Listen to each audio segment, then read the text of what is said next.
Dans le quartier d'Adjamé, au cœur d'Abidjan, vivait Aïssata, une jeune femme connue pour sa sagesse, et Kofi, un homme travailleur mais impatient. Ils s'aimaient sincèrement, mais comme beaucoup de couples, ils confondaient parfois l'amour avec la possession. Au début de leur relation, tout semblait parfait.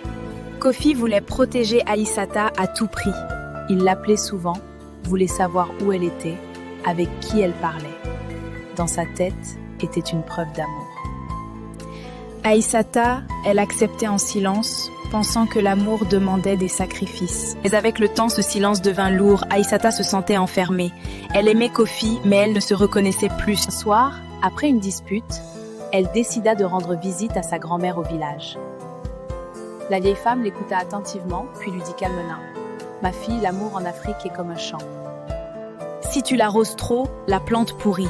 Si tu ne l'arroses pas assez, elle meurt. Il faut l'équilibre. » Touchée par ces paroles, Aïssata retourna à Abidjan et parla à Kofi avec vérité et douceur. Elle lui expliqua que l'amour n'était pas une cage, mais un chemin que l'on parcourt à deux. D'abord blessé dans son orgueil, prit le temps de réfléchir.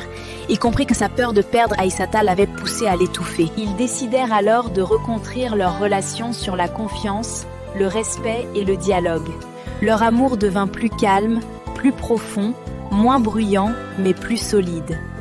Dans les relations amoureuses africaines comme ailleurs, l'amour véritable ne se mesure ni au contrôle ni à la jalousie, mais à la capacité de laisser l'autre grandir sans le perdre. La confiance est le pilier d'un amour durable. N'hésitez pas à liker, partager et vous abonner pour ne rien rater. À très bientôt.